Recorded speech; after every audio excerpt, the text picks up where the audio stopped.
Hello friend, कैसी हैं आप लोग। आज है सर्वपित्र अमावस्या। अमावस्या के दिन सभी लोग अपने पितरों की प्रसन्नता के लिए अनेक तरह के व्यंजन बनाते हैं। क्या क्या चीज़ मैं बनाई हूँ आप लोगों के साथ शेयर करती हूँ। उम्मीद करती हूँ कि हमारी बनाई हुई रेसिपी आप लोगों को बेहद पसंद आएगी।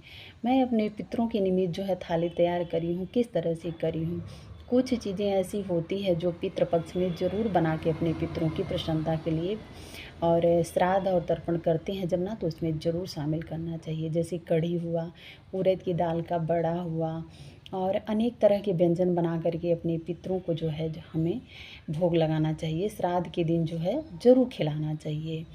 तो इस तरह से आप भी ज़रूर किया करिए। और भोजन जब भी बनाएं तो सात्विक होना चाहिए। इसमें जो है लहसुन प्याज डाल के जो है भोजन नहीं बनाना चाहिए।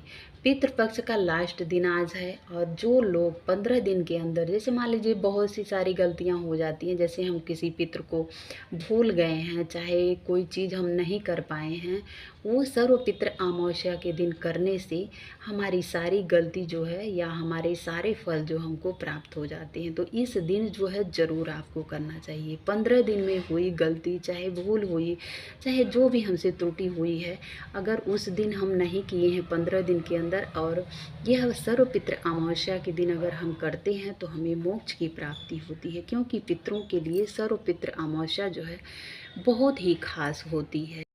तो इस दिन जो है अमावस्या के दिन आप अपने बड़ों के साथ किस तरह से पूजन करना चाहिए। अगर आप अकेले रहते हैं, तभी बाहर रहते हैं तो बहुत ऐसे कभी कभी होता है, एक समस्या हो जाती है कि फैमिली सहित नहीं आदमी रहता, अकेले ही रहता है, तो उसको अकेले में ही जो है श्राद्ध तर्पण करना चाहिए जिनके पिता नहीं हैं। यह श्राद्ध और तर्पण करने का अधिकार जो है केवल पुरुष को ही है, महिलाओं को नहीं होता है। और वो भी जिनके पिता नहीं हैं उनको ही जो है श्राद्ध और तर्पण करना चाहिए, जिनके पिता हैं उन्हें नहीं करना चाहिए। तो जिनके माता पिता नहीं हैं उनको यह श्राद्ध और तर्पण जरूर करना चाहिए। मैं श्राद्ध नहीं, तर्पण नहीं करके आप लोगों को दिखाऊंगी, सिर्फ आप लोगों को इतना दिखा देती हूँ कि ये थाली मैं किस तरह से तैयार करी हूँ और किस तरह से हमें जो है पूजन करना चाहिए। तो क्या क्या मैं बनाई हूँ, पहले आप लोग ये चीज़ देख लीजिए। आप लोग भी इस चीज़ का, बहुत लोग भूल करते हैं या अनजान रहते हैं, तो कुछ चीज़ें ऐसी होती है जो हम एक दूसरे का देख करके भी समझ के और सीख लेते हैं। तो थाली में हम देखिए पूड़ी बनाए हैं, खीर है और चावल है, सब्जी है, और मान लीजिए मिठाई है, कोई मीठा भी आप ले सकते हैं, जैसे जलेबी हुआ, लड्डू हुआ। नहीं कुछ हुआ तो आप थोड़ी सा जो है हलवा भी बना सकते हैं। इस तरह से आप ले सकते हैं। दही बहुत ज़रूरी होता है, कढ़ी बहुत ज़रूरी है। कढ़ी का ज़रूर भी आप तर्पण में कढ़ी का जो है ज़रूर इस्तेमाल किया करिए, ज़रूर बनाना चाहिए। तो इस तरह से छोटी छोटी जो है सामग्री हमें बहुत ही लाभदायक होती है। अनेक तरह के व्यंजन बनाने चाहिए, इससे हमारे पितृ बेहद प्रसन्न होते हैं। और चलिए जानते हैं कि हमें श्राद्ध किस तरह से करना है। तो श्राद्ध आप हो सके तो अगर आप एक पटा लगा सकते हैं, चौकी जिस तरह से हम पूजन करते हैं, लेकिन ध्यान रहे कि आपका मुँह जो है दक्षिण दिशा की तरफ होना चाहिए। तो एक पटा लगा के भी आप पूजन कर सकते हैं, नहीं तो आप जिस जगह पे पूजन कर रहे हैं वहाँ पे बढ़िया सा आप जो है टाइल्स वगैरह है तो आप साफ़ कर लीजिए, और हाथ में थोड़ी सा तिल लेके, काला तिल इस पूजन में बहुत ज़रूरी है। पितरों के निमित्त काला तिल बहुत ज़रूरी होता है। तो आप काला तिल जो है वहाँ छिड़काव कर दीजिए जल से, थोड़ी सा गंगा जल डाल के, और इस तरह से आप अपने पितरों को ध्यान करते हुए इस तरह से थाली लगा करके और आप जो है श्राद्ध कर सकते हैं।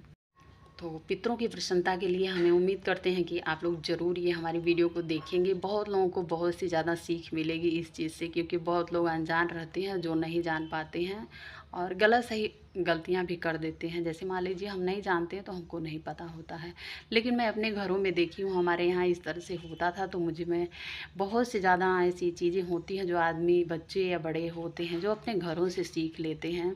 तो इस चीज़ की जानकारी हमें ज़रूर रखनी चाहिए।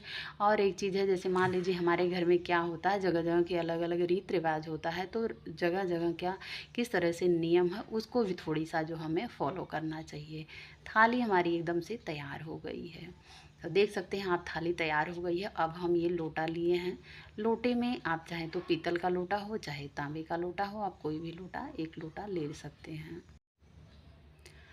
तो इसके मैं जो है पटा नहीं लगाई हूँ, आपको इसी तरह से साधारण तरीके से दिखा रही हूँ कि थाली हमारी तैयार हो गई है। और जो है जहाँ हमको पूजन करना है वहाँ आप इस थाली को ले जा कर के आराम से जो है पूजन कर सकते हैं। तो थाली हमारी रेडी हो गई। अब हम ये देखिए लोटा लिए हैं, इस लोटे में हम थोड़ी सा गंगा जल डाले हैं। और एक चीज़ है कि ये तर्पण जो है सुबह करना चाहिए, आप 7 बजे से लेकर 10 बजे के अंदर जो है कर सकते हैं। थोड़ी सा हम कच्चा दूध, ये गाय का दूध है, इसको डाल देते हैं।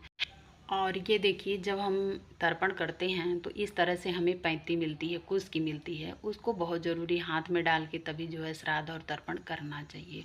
हर जगह तो पॉसिबल नहीं रहती है कि ये चीज़ मिले, लेकिन अगर आपको मिल जाए तो इस तरह से आप जो है डाल सकते हैं। मान लीजिए अगर इस तरह से पैंती नहीं मिलती तो आप छोटा सा कुश लेके हाथ में तभी भी आप जो है तर्पण कर सकते हैं। सफ़ेद पुष्प जो है होता है बहुत ही पितरों को पसंद है, तो उसको डाल देते हैं। पितृ तर्पण में श्राद्ध में काले तिल का बहुत महत्व होता है। जैसे मान लीजिए आपके पास काला तिल नहीं तो आप सफ़ेद तिल का इस्तेमाल कर लें, ऐसा नहीं है, काला तिल बहुत ज़रूरी होता है। काले तिल का ही जो है तर्पण किया जाता है पितरों के निमित्त। तो आप काले तिल की व्यवस्था जो है पहले से ही कर लीजिएगा। आप काला तिल जो है दीप में भी डाल के हम प्रज्वलित करते हैं और जल भी देते हैं। और जिस जगह पे हम पितरों का ध्यान करते हैं वहाँ भी हमें काले तिल की ज़रूरत होती है। तो हम इस तरह से चुटकी में तिल ले लेंगे और लोटे में डाल देंगे। इसके अगर आपके पास हो थोड़ी सा तो आप चंदन जो है इसमें डाल सकते हैं, थोड़ी सा 1 चुटकी चंदन डाल दीजिए। इस तरह से आप जो है जल दे सकते हैं। और इसके बाद अब हम देखिए दीप है जो है इसको मैं तैयार करती हूँ। तो ये दीप जो है हम 15 दिन पितृपक्ष भर हम पूरा जो है दक्षिण दिशा की तरफ, इसको कच्ची माटी का है, इसको बना के रोज़ हम धो देते थे और इसके बाद शाम को जो है अपने बालकनी में इसको लगाते थे। तो आप भी इस तरह से अगर मान लीजिए कच्ची माटी का आपको दीपक मिलता तो ठीक है, नहीं तो आप चाहे पीतल का जो भी आपके घर में है इस तरह से आप जो है लगा सकते हैं। ध्यान रहे कि जिस दीपक को हम प्रज्वलित करेंगे उसकी लौ जो है दक्षिण दिशा की तरफ होनी चाहिए। और तिल के तेल का मैं लगा रही हूँ, आप चाहें तो सरसों के तेल का भी लगा सकते हैं, घी का भी लगा सकते हैं, ऐसा कुछ नहीं कि तिल का ही तेल ज़रूरी होता है। सर्वपित्र अमावस्या के दिन अगर आप पीपल के पेड़ में चौमुखी दीपक का जो है प्रज्वलित करते हैं काला तेल डाल के, तो इससे जो है पितृ दोष समाप्त हो जाता है। अगर हो सके तो शाम और सुबह दोनों टाइम कर सके तो अति उत्तम है, नहीं तो आप शाम को ज़रूर करें। तो थोड़ी सा हम जो है दीप में जो है काला तिल डालेंगे, काला तिल डाल के दीप जरूर प्रज्वलित करना चाहिए। इस तरह से हम जो है दीप को प्रज्वलित कर लिए। ध्यान रहे कि पूजा करते समय लौ जो है दक्षिण दिशा की तरफ ही रहनी चाहिए। और ये पूजा जो है महिलाएं नहीं करती हैं, इस चीज़ का मैं भी आप लोगों को बता रही हूँ। जल को हम जैसे मान लीजिए कि जो लोग कर रहे हैं वो दोनों हाथ की अंगुलियों को जल डालते हुए 3 बार जो है हम इस तरह से एक पात्र ले लीजिए और उसमें 3 बार जो हम अपने पितरों के निमित्त पितरों को याद करते हुए जो है जल गिराएंगे। इस तरह से जो है श्राद्ध और तर्पण किया जाता है। यह अधिकार पुरुषों को क्यों दिया गया है? क्योंकि कहते हैं कि जो हमारे घर में वंश रहता है, वंश को ही ये अधिकार दिया गया है, इसलिए वंश ही करें तो बहुत ही ज़्यादा उत्तम होता है। एक चीज़ और है, जब आप श्राद्ध तर्पण करते हैं तो वस्त्रों का भी चुनाव करना चाहिए। जो लोग श्राद्ध करते हैं उनको सफ़ेद श्वेत रंग का वस्त्र धारण करना चाहिए। जैसे आप श्राद्ध के दिन जनेऊ पहने हैं तो पितृ अमावस्या के दिन उस जनेऊ को उतार देना चाहिए और दूसरा जनेऊ भी पहनना चाहिए। वस्त्रों को सफ़ेद ही चयन करना चाहिए, सफ़ेद वस्त्र धारण करके ही जो है पूजन करना चाहिए। हो सके तो आप ब्राह्मण को भी सफ़ेद वस्त्र दें तो बहुत अच्छा रहता है। इस तरह से ब्राह्मण को दान दक्षिणा देकर सर्वपितृ अमावस्या के दिन आप जो है पूजन कर सकते हैं। और ये आहुति जो है हम देते हैं तो गाय के उपले पर देते हैं। गाय के उपले को आप जो है सुलगा लीजिए, अग्नि प्रज्वलित कर लीजिए और उस पर जो है आहुति दी जाती है। जब हम आहुति देते हैं और वो धुआं आकाश की तरफ जाता है तो कहते हैं कि हमारे पितृ बेहद प्रसन्न होते हैं और वो भोग जो है स्वीकार कर लेते हैं।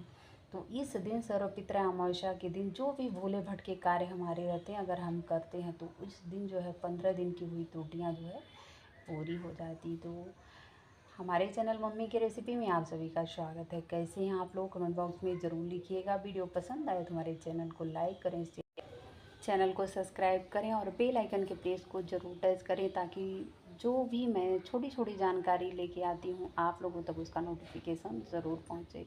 उम्मीद करते हैं कि हमारी बताई हुई छोटी सी जानकारी आप लोगों को बेहद पसंद आएगी। मिलते हैं नेक्स्ट वीडियो में एक नई जानकारी के साथ। बाय।